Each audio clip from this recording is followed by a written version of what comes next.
오늘 이 밤에 우리가 나눌 말씀은 시편 70편 1절부터 5절까지 말씀, 교독하시고 마지막 절 같이 읽도록 합니다. 하나님이여 나를 건지소서, 여호와여 속히 나를 도우소서.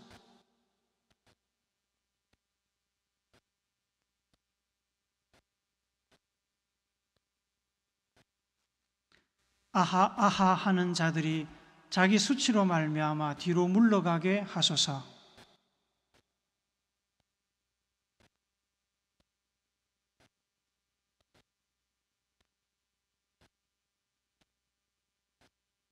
같이 읽습니다. 나는 가난하고 궁핍하오니 하나님이여 속히 내게 임하소서. 주는 나의 도움이시오 나를 건지시는 이시오니 여호와여 지체하지 마소서. 아멘. 시편 70편은 다윗의 시입니다. 표제를 보시면 다윗의 시로 기념식에서 인도자를 따라 부르는 노래라고 소개하고 있습니다. 기념식은 광복절이나 6.25 전쟁 기념일 등과 같이 과거에 있었던 어떤 일들을 기념하는 행사지요. 시편 70편에서 이야기하는 기념식은 기념 행사 혹은 기념 제사를 말합니다. 구체적인 배경은 나와 있지 않습니다만, 다만 본문의 내용을 생각해 볼 때 국가나 민족적 비극이나 슬픔, 그리고 그 일에서 구원해 주신 하나님에 대한 감사의 기억을 되새기는 것으로 생각됩니다. 다윗이 기념식을 위해서 이 시를 일부러 지었을 수도 있고, 그렇지 않다면 이 시는 이전에 다윗이 경험한 어떤 고난의 과정 중에 지었을 것입니다. 다만 그 고난이 시인 다윗이 추락할 수 있는 가장 밑바닥, 인생의 가장 밑바닥, 희망의 빛이라고는 전혀 보이지 않는 최악의 순간은 아니었던 것으로 생각됩니다. 다윗이 정말로 고난의 가장 밑바닥에 도달한 상태였다면 그는 아마 지난주에 우리가 읽었던 69편 1절과 같이 표현했을 것입니다. 시편 69편 1절을 한번 읽어볼까요? 같이 시작. 하나님이여 나를 구원하소서. 물들이 내 영혼에까지 흘러 들어왔나이다. 세번역 성경은 이렇게 이야기합니다. 하나님 나를 구원해 주십시오. 목까지 물이 찼습니다.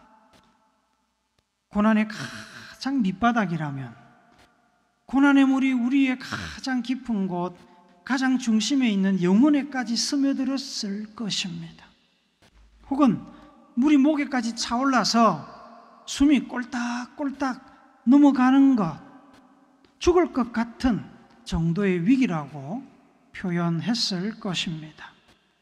그런데 오늘 시편 70편 1절은 하나님이여 나를 건지소서, 여호와여 속히 나를 도우소서라고 담담하게 기도하고 있습니다. 속히라는 표현을 통해 하나님의 도움이 빠른 시간에 필요하다는 촉박함은 알 수 있지만, 그렇다고 물들이 내 영혼에까지 흘러들어왔나이다 혹은 목까지 물이 찼습니다와 같이 절박하지는 않습니다. 물론 절박하지 않다고 해서 어렵지 않다거나 쉽게 극복할 수 있다는 말은 아닙니다. 쉽게 극복할 수 있다면 고난이 아니지요. 세상에 쉬운 고난은 없습니다.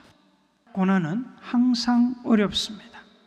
어렵기 때문에 하나님의 도움을, 그것도 신속한 도움을 구하고 있는 것입니다. 가끔 우리는 다른 사람의 고난을 쉽게 생각하는 실수를 범할 때가 있습니다. 겉으로 봐서는 별로 고생하는 것 같지 않고 별로 어려워 보이지 않아서 쉽게 말을 합니다. 군대 가는 젊은이들에게 야 요즘 군대가 군대냐? 아무것도 아니다. 우리 때는 지금보다 10배, 20배 어려웠다. 안 죽는다. 걱정하지 마라. 뭐 이렇게 이야기한다거나, 좋은 집 있지, 밀어주는 부모 있지, 뭐가 부족해서 공부를 그거밖에 못하냐, 좀 더 열심히 해라, 힘내라, 이런 말들은 격려를 하는 것인지, 고생하라고 등을 떠미는 것인지, 약하다고 면방을 주는 것인지 명확하게 알 수가 없습니다. 이런 말은 잘못하면 당사자에게 2번 상처를 주는 표현입니다. 고생이나 고난을 통해 느끼는 어려움이나 두려움은 지극히 개인적이고 상대적이라서 객관적인 잣대를 들이대고 평가할 수 있는 것이 아닙니다. 사람들은 항상 자신이 지금 인생의 가장 힘든 순간, 가장 어려운 순간에 있다고 느낍니다. 이렇게는 이야기할 수 있겠지요. 고난의 경험이 많은 사람이 자신의 과거 경험을 비추어 보며 이번은 좀 견딜만 하네? 라고 하거나, 아니면 이번에는 좀 힘드네? 라고 이야기하는 것은 괜찮습니다. 스스로를 위한 평가는 괜찮습니다. 많은 고난을 겪은 사람일수록 과거의 트라우마로 인해서 현재 경험하고 있는 고난이 더 고통스러울 수도 있고, 반대로 익숙해져서 덜 고통스러울 수도 있습니다. 이러나 저러나 힘들고 고통스럽지 않을 수는 없습니다.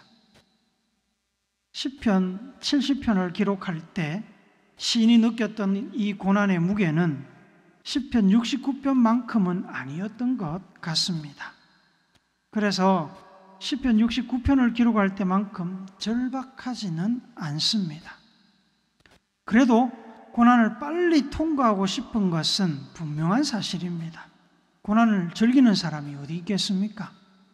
1절에서 시인은 여호와여 속히 나를 도우소서라고 기도합니다. 뒤에 5절에 가면 하나님이여 속히 내게 임하소서, 또 여호와여 지체하지 마소서라고 기도하고 있습니다. 숨이 꼴딱꼴딱 넘어갈 만큼 절박하지는 않다 하더라도 빠른 시간 내에 이 고난을, 이 고생을, 이 위기를 벗어나고 싶은 시인의 간절한 기도입니다. 절박하지는 않지만 하나님의 빠른 도움이 필요할 때가 언제일까 곰곰이 생각해 보면 아마 시인은 현재 당하고 있는 고난의 초반에 이 시를 썼을 가능성이 있습니다. 고난이 시작되었습니다.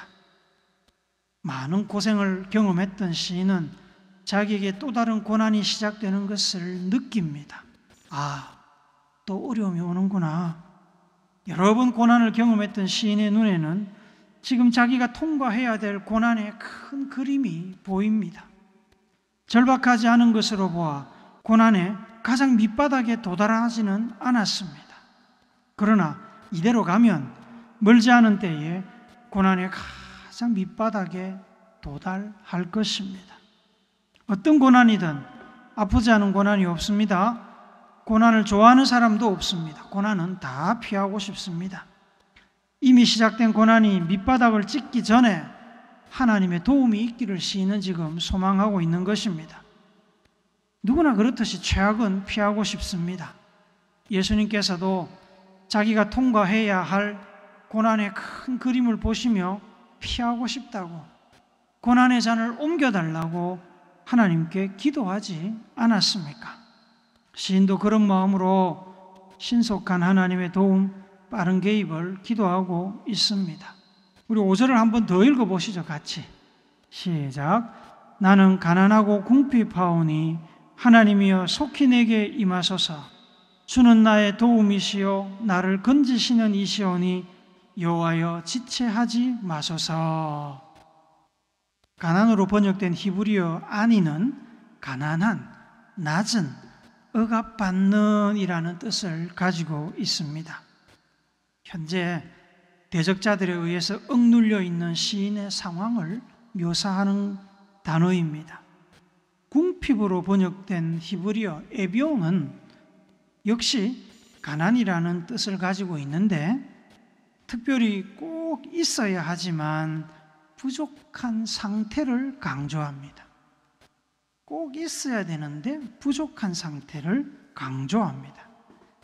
고난으로 인해 많은 것이 필요한 시인의 상황을 묘사합니다. 본 시에서 가난하고 궁핍하다는 시인의 고백은 식량이나 옷, 피난처 등 물질적으로 부족하다는 표현으로 이해할 수도 있고 현재 시인이 겪고 있는 어려운 상황에 대한 표현으로 이해할 수도 있습니다. 시인을 궁지로 고난 속으로 몰아넣은 사람들로 인해서 시인은 물질적으로도 도움이 필요하고 그뿐만 아니라 생명의 위협이나 거주의 제한에서 벗어나서 평화롭게 살며 하나님을 예배하고 하나님께 기도할 수 있는 자유와 안정도 필요합니다. 고난이나 시련을 여러 번 겪게 되면 사람들은 불평하고 원망을 쏟아내기가 쉽습니다. 한 번쯤은 살다 보면 그럴 수도 있지라고 여기죠. 두 번쯤 고난이 와도 그래, 하나님이 무슨 뜻이 있을 거야 라고 생각을 합니다. 하지만 고난이 3번, 4번 연거푸 오면 마음이 흔들립니다. 하나님의 뜻을 의심하게 되고 자신을 돌아보는 수준을 넘어서 자기를 원망하거나 자포자기하게 됩니다. 믿음이 흔들립니다. 하나님이 나를 사랑하시지 않는 것 같아. 나는 정말 형편없는 사람인 것 같아. 이대로 가면 내 인생은 실패네. 희망이 없네. 라고 절망합니다. 여러 차례 부러치는 고난의 바람 앞에서 믿음도 소망도 그 불빛이 점점 사그라듭니다. 모든 사람이 그렇게 되지는 않겠지만 많은 사람들이 그렇게 됩니다. 우리가 아는 시인 다윗은 많은 고난을 겪었습니다. 하지만 시인은 포기하거나 믿음을 버리고 하나님께 등을 돌리지 않았습니다. 고난에 단련된 시인은 고난의 큰 그림을 보는 눈이 생겼습니다. 시인은 고난이 닥치자 낙심하거나 하나님을 원망한 것이 아니라 오히려 하나님의 능력과 도움을 믿고 자신의 고난을 하나님께 가져가서 하나님을 의지했습니다. 하나님의 도움을 의지한 시인은 현재 상황을 헤쳐나가는 방법 역시 하나님께 맡겼습니다. 시인을 공격하고 시인이 고난을 겪는 것을 기뻐하는 대적자들, 원수들이 있었지만 시편 70편의 시인은 69편을 기록할 때보다 여유가 있습니다. 이렇게 여유가 있는 것은 이 시를 쓰는 시점이 고난의 바닥을 찍기 전 내려가는 중이기 때문일 수도 있고 고난의 강도가 다르기 때문일 수도 있고 시인이 고난에 대하여 과거보다 더 담대해졌을 수도 있습니다. 그래서 대적자들에 대한 분노와 복수를 구하는 표현도 시편 70편과 69편은 차이가 납니다. 시편 69편 23절부터 25절까지를 우리 같이 읽어봅시다. 시작. 그들의 눈이 어두워 보지 못하게 하시며 그들의 허리가 항상 떨리게 하소서. 주의 분노를 그들의 위에 부으시며 주의 맹렬하신 노가 그들에게 미치게 하소서. 그들의 거처가 황폐하게 하시며 그들의 장막에 사는 자가 없게 하소서. 69편에서 시인이 하나님께 구하는 복수는 상당히 구체적이고 격렬합니다. 원수들이 더 이상 볼 수 없게 해달라고, 허리가 떨려서 제대로 서 있지도 못하게 해달라고 기도합니다. 원수들의 집도 사람들이 살 수 없는 곳으로 만들어 주시고 아예 사람 자체가 없게 해달라고 기도하고 있습니다. 쫓아내시든지 몰살시키달라고 하는 것 말이겠지요. 하나님의 맹렬한 분노로 그들을 불살라달라고 기도합니다. 그럼 어떻게 됩니까? 하나님의 진노를 견딜 수 있는 존재가 우주에 어디에 있겠습니까? 완전히 망하는 거죠. 그러나 시편 70편에서는 시인이 복수에 대하여, 원수들에 대하여 좀 더 절제된 표현을 사용합니다. 2절, 3절 우리 한 번 더 읽어봅시다. 시작. 나의 영혼을 찾는 자들이 수치와 무한을 당하게 하시며 나의 상함을 기뻐하는 자들이 뒤로 물러가 수모를 당하게 하소서. 아하 아하 하는 자들이 자기 수치로 말미암아 뒤로 물러가게 하소서. 대적자들의 몸이 상하고 집이 무너지고 하나님의 분노로 쫄딱 망하게 해달라고 기도하는 것이 아니라 그저 수치와 무한을 당하게 해주시기를 구하고 있습니다. 대적자들을 폭삭 망해서 이 땅에서 아예 지워버리기를 구하는 것이 아니라 그저 시인에 대한 공격이 실패하고 그들이 부끄러움 당하는 정도로 하나님께서 대갚아달라고 시인은 기도합니다. 3절에서 아하 아하 한다는 말은 시인이 대적자들의 음모와 공격으로 고난을 겪는 것을 보고 기뻐하는 모습을 묘사한 것입니다. 우리가 놓치지 말아야 될 점은 고난이 바닥을 찍는 상황이든 고난이 바닥을 향해 내려가고 있는 상황이든 시인은 자신의 상황을 하나님께 의뢰하고 하나님께 구원이나 회복, 복수까지 모든 것을 맡기고 있다는 사실입니다. 잠언서 29장 25절은 말씀합니다. 사람을 두려워하면 올무에 걸리게 되거니와 여호와를 의지하는 자는 안전하리라. 여호와를 의지하는 자는 안전하리라. 고난이 바닥을 찍은 상태이면 사람이 아무 도움이 되지 않습니다. 도움이 하나님밖에 없음을 피부로 느끼고 가장 절박한 심정으로 하나님을 찾게 되지요. 하지만 아직 고난이 바닥이 아니라 미끄러져 내려가고 있는 상황이라면 살 길이 보이고 내가 조금만 더 힘을 쓰거나 노력하면 위기에서 벗어날 수 있을 것처럼 여겨집니다. 그럴 때면 사람들은 하나님께 전적으로 의지하기보다 스스로 무엇인가를 하고자 합니다. 그러나 시인은 하나님을 전적으로 의지하고 있습니다. 하나님만이 구원이시며 도움이라고 인정하고 하나님께 자기의 상황을, 복수를 온전히 맡기고 있습니다. 하나님을 향한 시인의 온전한 의지, 온전한 맡김은 모세가 죽음을 앞두고 백성들에게 했던 유언과도 연결이 됩니다. 신명기 30장 19절 20절 같이 읽도록 하겠습니다. 시작. 내가 오늘 하늘과 땅을 불러 너희에게 증거를 삼노라. 내가 생명과 사망과 복과 저주를 내 앞에 두었은즉 너와 내 자손이 살기 위하여 생명을 택하고 내 하나님 여호와를 사랑하고 그의 말씀을 청종하며 또 그를 의지하라. 그는 내 생명이시요 내 장수이시니 여호와께서 내 조상 아브라함과 이삭과 야곱에게 주리라고 맹세하신 땅에 내가 거주하리라. 시인은 하나님께 의지함으로 하나님께서 주시는 생명과 복을 선택했습니다. 그래서 그는 고난 중에서도 4절과 같이 기도할 수 있는 것입니다. 한 번 더 읽어봅시다. 시작.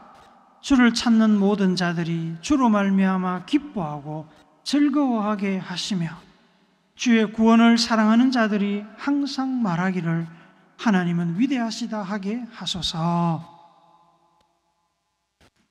당장의 눈앞에 생명과 복이 있는 것은 아니지만 하나님의 약속을 믿기에 시인은 눈앞에 있는 고난에 절망하지 않고 어쩌면 앞으로 고난의 밑바닥까지 떨어지며 더 힘들어질 수도 있지만 시인은 고난 너머에 계시는 하나님, 고난보다 더 크신 하나님을 바라보고 있습니다. 고난의 큰 그림을 보며 하나님께서 주실 생명과 복을 기대하며 시인은 기도하고 있는 겁니다. 하나님, 나뿐만 아니라 하나님을 찾는 모든 사람들이 하나님과 하나님의 구원과 원수에 대한 복수로 말미암아 기뻐하고 즐거워하게 하소서. 하나님, 우리가 받은 생명과 복으로 인해 우리 입에서 하나님은 위대하십니다라는 고백이 나오게 하소서. 하나님께 온전히 의지하지 않고는, 믿음이 없이는 할 수 없는 고백입니다.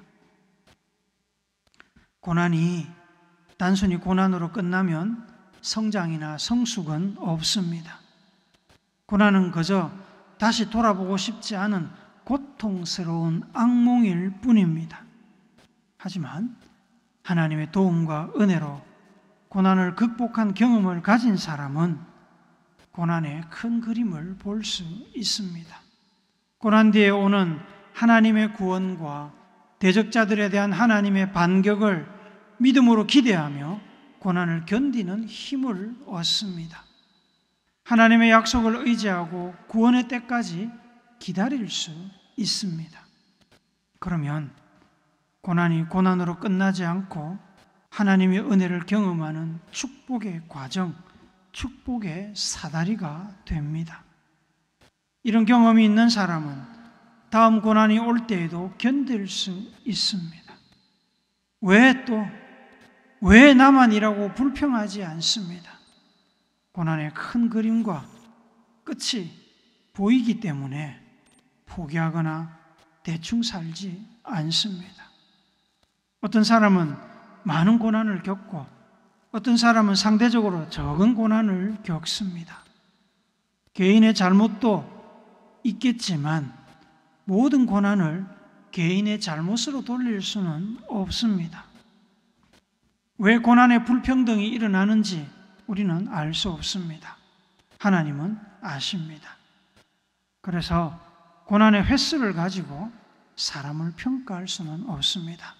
고난이 많다고 해서 그 사람이 죄가 무조건 많다거나 인생을 잘못 산다고 이야기할 수 없다는 겁니다. 고난의 횟수를 가지고 남도 평가해서는 안 되지만 죄를 회개하는 것 외에는 자기도 함부로 평가하는 것을 조심해야 합니다. 우리는 고난의 의미를 다 알 수 없습니다. 언젠가 하나님께서 고난의 의미를 명확하게 하실 것입니다. 우리가 꼭 기억해야 할 것은 하나님께서는 변함없이 항상 우리에게 복과 생명 주시기를 원하시고 우리를 사랑하신다는 사실입니다. 고난에는 틀림없이 목적이 있습니다. 망하게 하려는 것은 절대로 아닙니다. 우리의 죄를 드러내고 수술하여 우리를 살리고 성장시키고 하나님의 뜻을 이루려는 목적이 있습니다. 관련된 성경 구절을 몇 개 같이 읽읍시다. 고린도전서 10장 13절 같이 읽습니다. 시작. 사람들이 감당할 시험 밖에는 너희가 당한 것이 없나니 오직 하나님은 미쁘사 너희가 감당하지 못할 시험 당함을 허락하지 아니하시고 시험 당할 즈음에 또한 피할 길을 내사 너희로 능히 감당하게 하시느니라. 시편 71편 20절을 같이 읽습니다. 시작. 우리에게 여러 가지 심한 고난을 보이신 주께서 우리를 다시 살리시며 땅 깊은 곳에서 다시 이끌어 올리시리이다. 베드로전서 4장 13절도 같이 읽습니다. 시작. 오히려 너희가 그리스도의 고난에 참여하는 것으로 즐거워하라. 이는 그의 영광을 나타내실 때에 너희로 즐거워하고 기뻐하게 하려 함이라. 요한복음 3장 16절도 같이 읽습니다. 하나님이 세상을 이처럼 사랑하사 독생자를 주셨으니 이는 그를 믿는 자마다 멸망하지 않고 영생을 얻게 하려 하심이라. 아멘. 사랑하는 우물교회 성도 여러분, 오늘 우리가 읽은 시편 70편은 지난주에 살펴본 69편에 비해 덜 절박합니다. 그렇다고 시인이 고난으로 인해 어려움을 겪고 있지 않다는 것은 아닙니다. 그는 신속한 하나님의 도움을 구하고 있습니다. 고난에서 벗어나고 싶습니다. 시인이 하나님에 대한 전적인 의지와 굳건한 믿음이 고난을 극복하고 시인을 하나님 앞으로 인도하며 고난의 큰 그림을 보게 합니다. 그것이 많은 경험에서 나왔던, 탁월한 믿음에서 나왔던, 그는 고난 뒤에 올 하나님의 구원과 은혜를 볼 수 있고 믿고 있는 사람입니다. 그래서 대적자들, 자기를 조롱하고 괴롭히는 사람들에 대한 복수마저 하나님께 온전히 맡겼습니다. 고난 중에도 구원의 기쁨을 기대하며 하나님의 위대하심을 찬양할 수 있기를 구하고 있습니다. 자신의 고난이 하나님을 향한 찬양이 되기를, 자신의 고난이 하나님께 영광 돌리는 불쏘시개가 되기를 시인은 소망하고 있습니다. 우리 가정도, 교회도, 우리 자신도 시편 70편의 이 시인처럼 고난의 큰 그림을 보며 흔들림 없이 온전히 하나님을 의지할 수 있기를 바랍니다.